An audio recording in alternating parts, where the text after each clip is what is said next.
Hi, welcome back to Joe Blogs. In today's episode, I want to talk to you about what's happening in the Russian economy, and specifically to talk about what's going on with Russian airlines and Russian aircraft. Now, if you've been following the channel, you'll know that I've posted a number of videos talking about the problems that Russian airlines have at the moment, because the vast majority of the aircraft that they're using are made by Boeing and Airbus. And both of those companies applied sanctions against Russia immediately following the invasion. And that's meant that Russian airlines no longer have access to any spares or technology or software. And that's a major problem when you're flying aircraft on a daily basis, because you have to do mandatory checks, replace a lot of the equipment and update all of the software.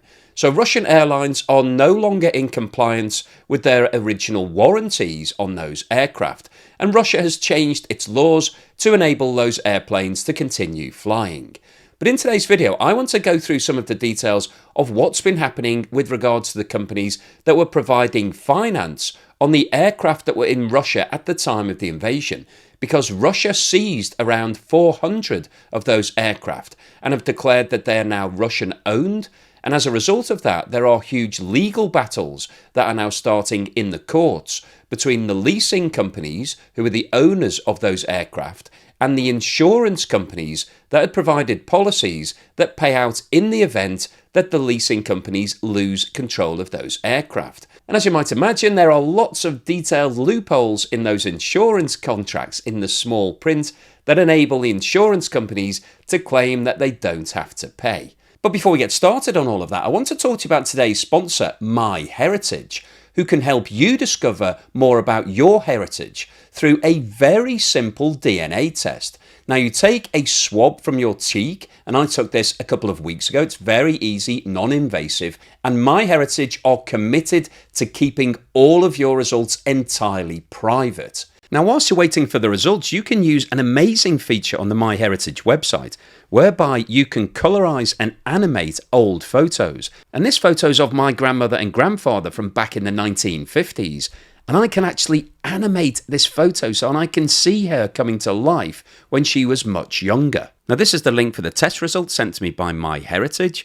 And it's showing me that I'm 62.2% English, which isn't a major surprise, 35.9% Irish, Scottish or Welsh, while I knew I had some Irish heritage, and 1.9% Ashkenazi Jewish, which is a major curveball. I never expected that. One of the fantastic features MyHeritage offers is that it will show you DNA matches all across the world, so basically your long-lost relatives. And the great news is that you can get free shipping using the code JOEBLOGS by clicking in the link in the description below or scanning the QR code on the screen now. So in today's video, we'll go through the details of what was happening at the time of the invasion in terms of all of the airlines and the aircraft that were flying in and out of Russia. And we'll talk about how many aircraft were actually seized and held by the Russian authorities.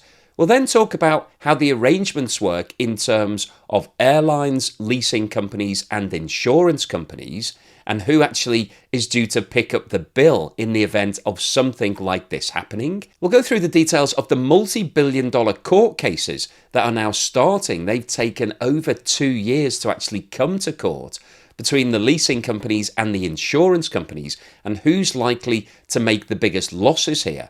We'll also talk about the deals that Russia has negotiated with some of the owners of these aircraft, because, as you might imagine, they've taken the opportunity to get these planes at an absolute steal. They've been paying very low prices where they have actually paid out any money at all. And then finally today, I'll wrap up with my summary, talking about what the implications of all of this are for the Russian economy and also the global economy.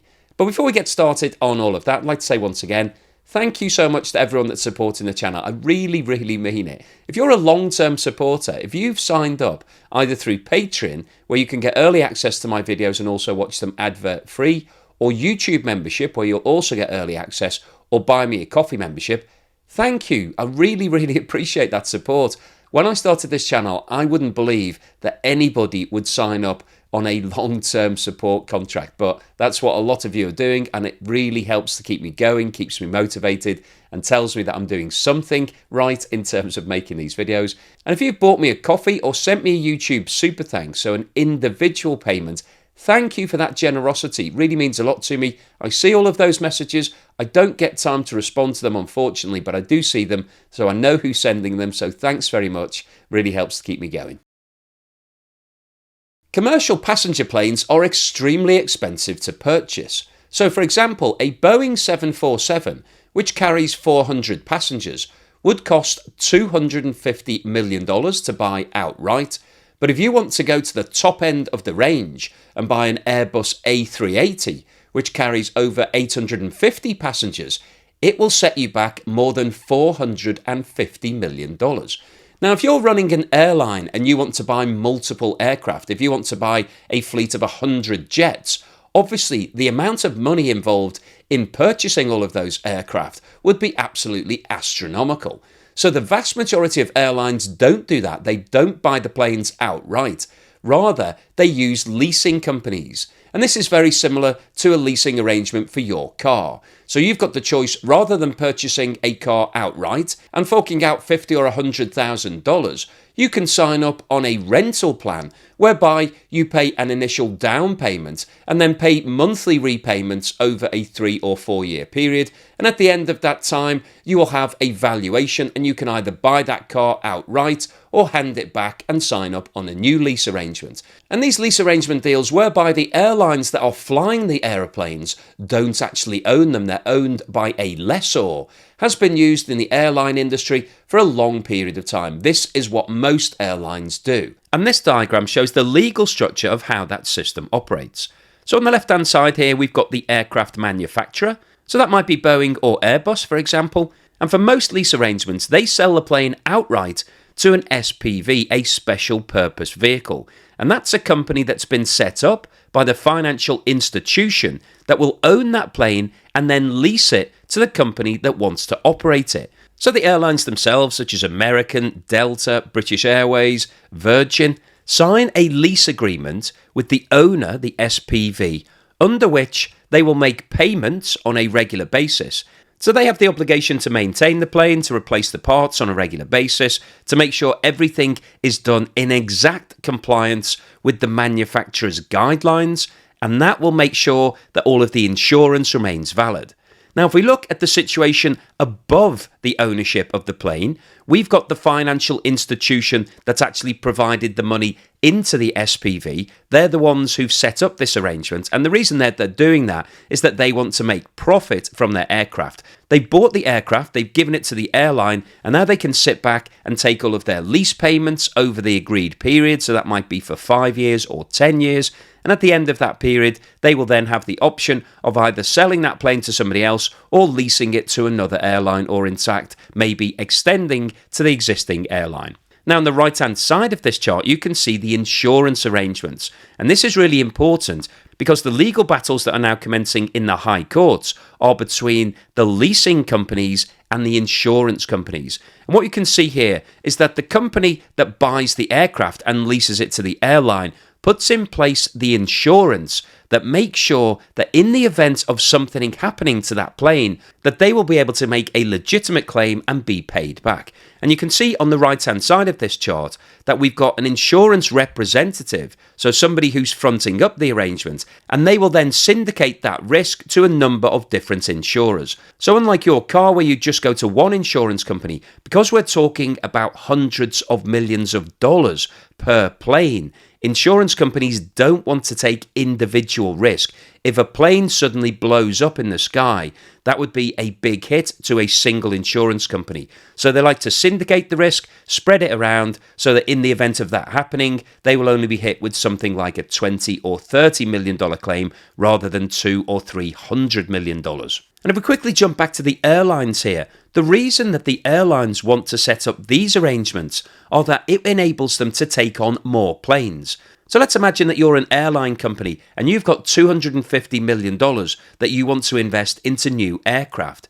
You have the choice either of buying one single Boeing 747, which would cost you $250 million, or if you go down the lease route, whereby you may only have to put down 10% of that aircraft value up front, that would mean that you have to put $25 million into one of these lease arrangements. So your $250 million would mean that you could sign up 10 lease arrangements and be able to run 10 aircraft rather than just one. And obviously from an operator's point of view, the more aircraft that they're running, the more profit that they can make, and therefore the more cash they can build up, and so they can then take on more aircraft. So this is basically airline leverage. By using these lease arrangements, it enables them to spread their capital more thinly, to operate more aircraft and to make more profits.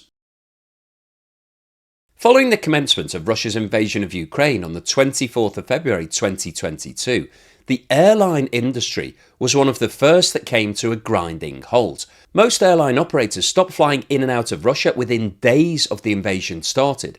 And what that meant is that there were a lot of aircraft grounded in Russia. And it was estimated that there were around 450 aircraft on the ground in Russia at that time that were not owned outright by Russian airlines. So these were either planes that were leased by Russian airlines or were leased by other airline operators who'd been flying jets in and out of Russia. And so as they were landing in Russia, they were then held there, and that caused a problem for a lot of those owners and operators. Now, the imposition of widespread sanctions that took place against Russia throughout 2022 meant that most airline operators were unable to retrieve their aircraft because you couldn't simply send over a pilot and get him to fly the aircraft out of Russia, because there are lots of rules and regulations with regards to airspace, and the Russian authorities wouldn't have let those planes take off if they knew that they were simply going to be relocated to the USA or Europe or somewhere else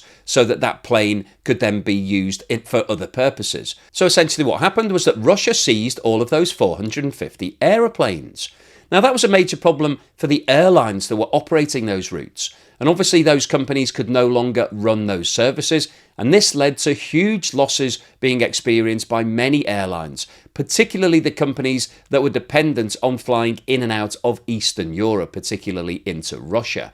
And we've seen those companies struggling over the last couple of years, and things are gradually starting to get better. It's been a bit of a disastrous time for the airline industry over the last 5 years because firstly, they had the COVID-19 pandemic, which grounded aircraft all across the world and stopped a lot of international travel. So that hit them very hard. And then those operators who were dependent on Eastern European flights also had this secondary impact of Russia's invasion of Ukraine. So it's been a bit of a disaster if you've been running airlines that fly across Russian airspace. But it's also heavily impacted on the aircraft leasing companies and the insurance companies. So let's talk about what the impact on the leasing companies has been. As we saw from the diagram earlier, an aircraft leasing company is basically a financial institution.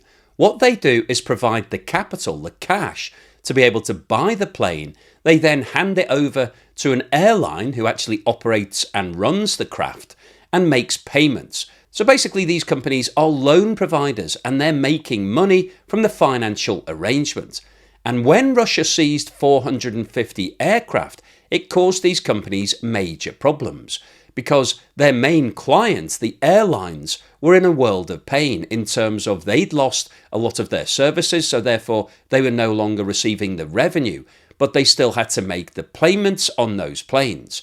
So the airlines turned around to the leasing operators and said, we can no longer keep servicing that particular plane because it's trapped in Russia. It's been seized by the Russian authorities. So we're defaulting on this lease arrangement. And that left the lease companies with a couple of options. Firstly, they could try and repossess those aircraft. This is what these companies would do in a normal scenario if an airline went bust and they had to go and repossess that plane. They would send over people, send a pilot, take over the aircraft and fly it back to somewhere that they were comfortable with. However, that wasn't really an option in the Russian situation because firstly, Russia wouldn't have allowed those aircraft to take off. And secondly, there were sanctions against Russia, which prevented all of these repossession companies from being able to actually go to Russia and do their business. So repossessing the aeroplanes wasn't really an option. So the other option from the leasing company's point of view is to claim on their insurance. To turn to the insurance company and say, This plane has now been lost, it's no longer available, and therefore we'd like to make a claim of $250 million. Thank you very much. But obviously from the insurance company's point of view, they weren't simply going to hand over $250 million to all of these lease operators. They wanted to know exactly what that claim related to. What clause in the contract were they actually calling up? And this has been the bone of contention between the lease operators and the insurance companies over the last 2 years. So let's talk about this from the insurance company's point of view. The insurers of the aircraft under the lease agreements are obliged to pay out in the event that something catastrophic happens to that plane. So if a plane blows up in midair, it's a clear-cut case. The insurance company will then have to pay the leasing company for the value of that plane. But the situation with regards to the seizure of these aircraft by Russia is obviously a first. This hasn't happened before. And insurance companies are claiming that they don't have to pay out because those aircraft still exist. And they say that it's the obligation of the leasing company to recover that aircraft, that they have to go and get them from Russia and then they can carry on with the lease arrangements. Now, obviously, as we've just discussed, Russia isn't playing ball with regards to that arrangement. They wouldn't allow these aircraft to be repossessed. And also, in many situations, the Russian authorities have actually changed the law and have taken ownership of these planes. So they've now said that they're owned by the Russian state. So this is a very grey area. And the insurance companies are basically doing everything under their powers to try to avoid paying out. And interestingly, Swiss Re has actually claimed that this is an act of war and therefore is an exclusion under their insurance policies. Swiss Re's court filings argue that Western support for Ukraine implicates these nations in the conflict, thereby redefining the concept of war beyond the presence of foreign troops. Insurers are attempting to broaden the term to include countries in conflicts that are not actually fighting each other and point to US financial support for Ukraine as proof that it is, in effect, in a conflict with Russia. War is no longer merely boots on the ground, Swiss Re said in a court filing. If the insurers can stand their de facto war claim up, then that would void some claims. The counter-argument focuses on the fact that the West is participating in a de facto war, but that the conflict in Ukraine is not formally defined as a war, and the West has pointedly refused to declare war on Russia. The Western role in the conflict has been deliberately fudged by NATO members. Another argument is that lawyers contend that lessors failed to act decisively in securing the aircraft, both prior to and following February the 24th, 2022, when the conflict started. They say by not acting, the lessors voluntarily abandon their assets and so aren't covered by the insurance. The leasing companies have described these arguments as ridiculous bunch of defences and a mere stalling tactic. So what we're seeing here is a classic situation where the insurance companies, which are being hit with tens of $billions worth of claims, are now trying to wriggle off their obligations by claiming that the small print allows them to do so. And because the sums involved are so large, this situation is now going to the High Court. Now, originally, the insurance companies wanted all of these claims to be heard in Moscow. They said that it has to be heard in the local jurisdiction. But obviously, from the aircraft leasing company's point of view, they didn't want those claims to be heard in Moscow. And the High Courts in both London and Dublin are now starting to hear those cases. Some of the world's largest aircraft lessors are facing off against insurers in a Dublin courtroom. At the start of a months-long battle, over $2.7 billion worth of insurance claims related to jets stranded in Russia. Lessors are suing dozens of insurers around the world over losses of at least $8 billion after more than 400 planes were prevented from leaving Russia when Western sanctions over Moscow's war in Ukraine forced the termination of their leases. The world's second and third largest lessors, SMBC and Avalon, as well as BOC Aviation, CBD Aviation, Nordic Aviation Capital, and Carlisle Aviation Partners, are pursuing their claims in Ireland, where more than 60% of the world's leased aircraft are owned and managed. Insurers are balking at payouts, with some alleging that there has not been a physical loss of the planes yet, or that planes are still in the course of being repossessed. Others have argued that lessors voluntarily ended leasing arrangements, or that Western sanctions prevent insurers from providing cover. The variety of arguments made by lawyers, including whether the issue only relates to narrower war risk policies or also to broader all-risk insurance, are bewildering and confusing, Senior Counsel Paul Gallagher told the court in an opening statement on behalf of 4 lessors. Insurers cannot agree on the meaning of their own policies, said Gallagher, the first to speak in an opening by lessors in a case that is expected to last around 7 months. The case is the largest ever heard in Ireland by number of lawyers and is being held in a makeshift court, as no courtroom in the country is large enough to accommodate the 180 legal professionals expected to attend each day. On the opening day of the trial, around 50 lawyers were allowed into the courtroom in an open plan office, with a similar number watching via a video link in an adjoining former canteen. The world's biggest aircraft lessor, Irish-based AerCap, is pursuing its insurance claims through London's High Court, with what lawyers have described as a mega trial due to start in October 2024. Other lessors have taken cases to the United States.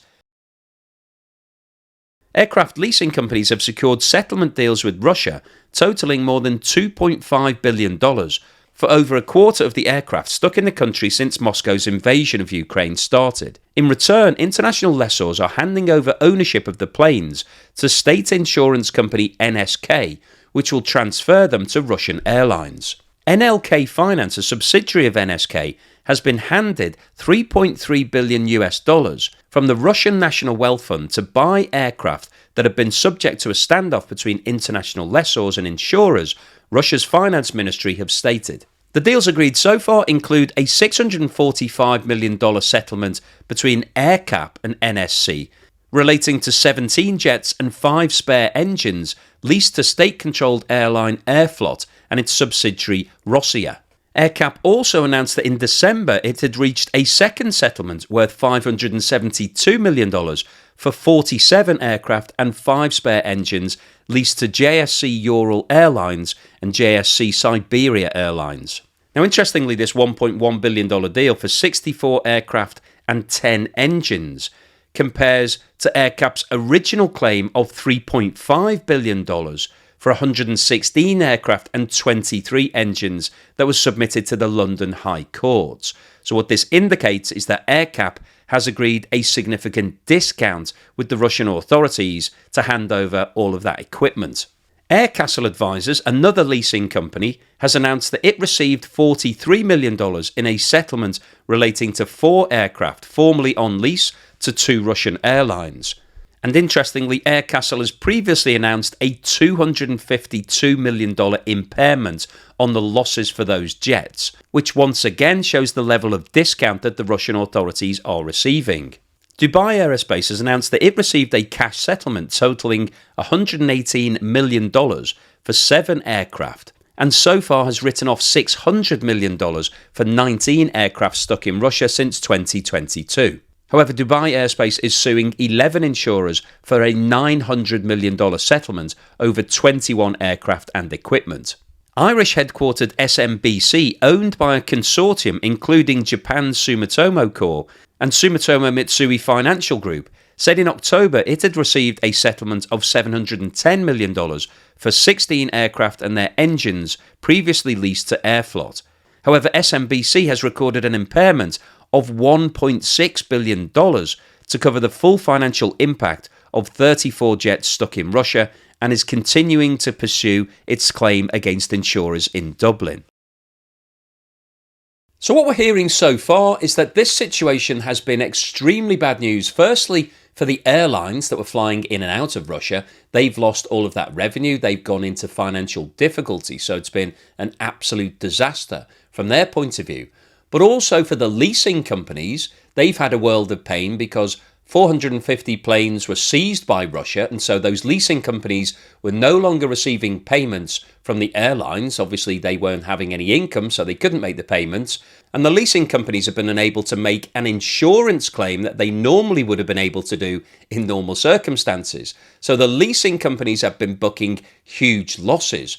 And also now the insurance companies are facing potential court cases whereby if they lose, they will have to hand over tens of billions of dollars. So we've got a lose-lose-lose situation with regards to all of the parties involved here. So you may be sitting there thinking, well, actually, isn't this good news for Russia because they're getting these planes at a discount? They're picking up all of this equipment for a song. So this looks like Russia has benefited at the West's loss. But as I've talked about in previous videos, the Russian airline industry is in a complete state of disarray, predominantly because at the time of the invasion of Ukraine, over 75% of all of the aircraft that were being flown by Russian airlines were made by Boeing and Airbus. And as I said right at the beginning of today's video, immediately following the invasion, both of those companies applied sanctions against Russia. So they stopped selling any new equipment to Russian airlines,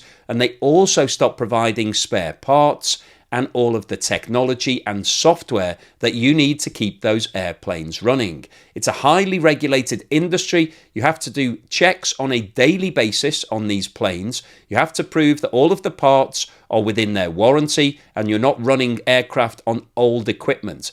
And if you do fail any of those tests, then that invalidates your warranty and technically means that you're not able to fly that plane because you wouldn't have all of the sign-offs. Now, Russia have changed the rules and regulations to enable those planes to keep flying. But what we're seeing in Russia is that they're now having to strip assets from old planes. So they're breaking down old Boeing jets and Airbus jets, taking some of the parts and replacing the parts that are wearing out on the craft that are still flying. And when you start cannibalizing your fleet in that way, it means that you've got a diminishing pool to keep dipping into. So as time goes on, you won't be able to get all of those spare parts because the ones you've stripped will run out. And so at some point, all of these planes will either have to be grounded or the airlines who are running them run the risk of failure and potentially some sort of disaster happening. So from Russia's point of view, this arrangement is not ideal. Now, the situation in other industries is that Russia would either make its own or it would turn to China and start buying substitute equipment from it. But the problem that Russia has is that the global aviation industry is dominated by Boeing and Airbus, predominantly because it is so expensive to be able to design and build these planes. You can't just do it from scratch overnight. And China has been building some wide-body aircraft, but it's only a relatively small number. And it certainly wouldn't be able to replace all of the existing fleet that Russia has. There simply isn't the capacity to be able to do that. So over the next 5 years or more, Russia is going to have to rely on its existing fleet of airplanes. That fleet is getting older, it's struggling to be able to keep them updated, to keep in regulations. And over the next few years, there is a genuine risk that these planes could start to have technical difficulties and we may see some sort of disaster happening. So what's the summary and conclusion today? Well, I wanted to post this video because I think what's happening with the airline industry globally is a really interesting topic. And you may be thinking, well, the invasion of Ukraine happened more than 2 years ago, so surely we haven't got any financial implications that are still occurring today as a result of those 450 planes that were trapped in Russia. But as we've seen from today's data, we do have a problem because these things take a long period of time to sort out. When you're talking about an aircraft that may have a value of $250 or even $450 million, there are a lot of parties involved in those arrangements. We've got the airlines themselves that were operating those planes. Those businesses have been severely affected as a result of the loss of those individual aircraft. They had to stop running those routes, and obviously they no longer had the planes themselves. and those companies have found themselves in legal battles with their leasing companies, failing to pay those leases because they didn't have the revenue. They're now having to try to get out of that arrangement. They're being sued by those leasing companies. And then on the other side of the arrangement, the leasing companies have turned to the insurance companies and said, okay, these planes have been seized by Russia. We no longer have access to it, so we'd like to make a claim. Please give us $300 million as a replacement.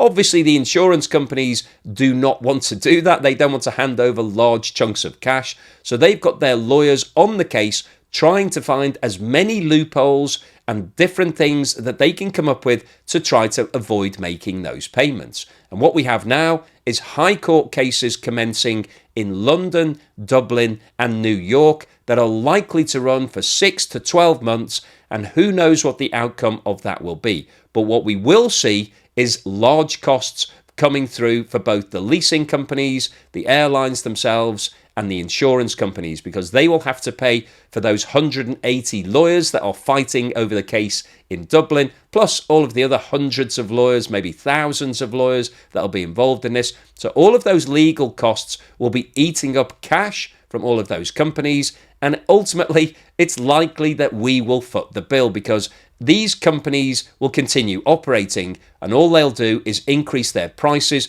to cover their increased costs. So all of this is, generally speaking, bad news for the West and the global economy, because it's adding more cost into the global economy that we will have to pay.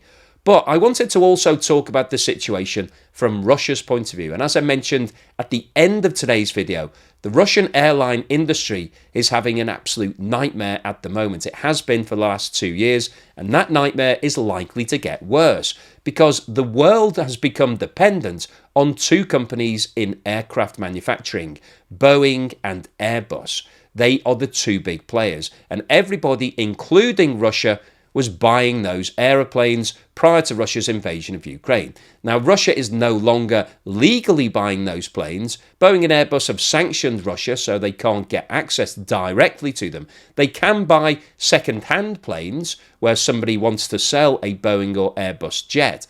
But the problem that Russia has is that when you buy a plane, you don't just run it for the rest of its life without having to do anything to it. You have to do constant maintenance and checks and replace the parts on a regular basis, update all of the software, change the technology to make sure that that aircraft is fit to fly.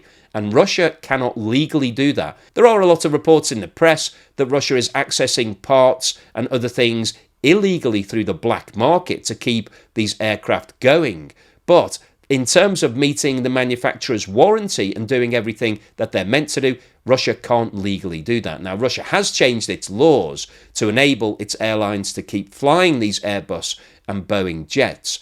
But the reality of the situation is that the risk is increasing because those parts are not brand new. They're not keeping up to date with everything that they should be doing. And that's increasing the risk for the airline operators and people who are getting on board those jets. Because when you get on board a plane that isn't up to date in terms of its maintenance, then you're running the risk of that plane failing and you could risk your life. So this is a genuine problem from Russia's point of view, and it isn't going to be easy to solve because, as I also mentioned, China hasn't developed its aircraft industry yet. It's not at the point where it can compete with Boeing and Airbus. So Russia can't order 200 new planes from China that can be delivered next week. Maybe over the next 20 years, it might be able to do that. But we don't have a situation right now where China has the capacity to be able to replace all of Russia's jets. And Russia does have its own industry, but not for wide-body aircraft. So it's a very difficult situation from Russia's point of view.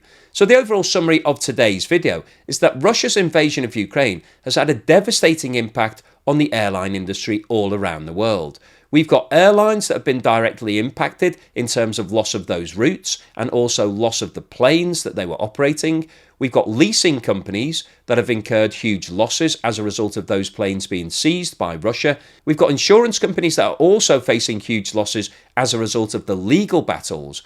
But the biggest implication of all has been on the Russian aircraft industry.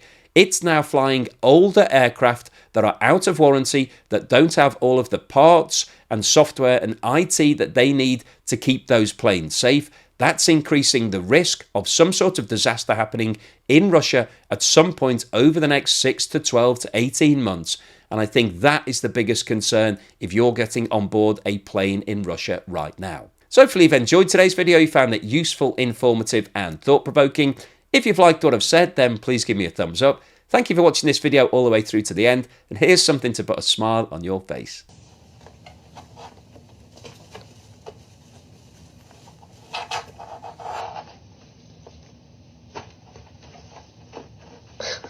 Are you stuck?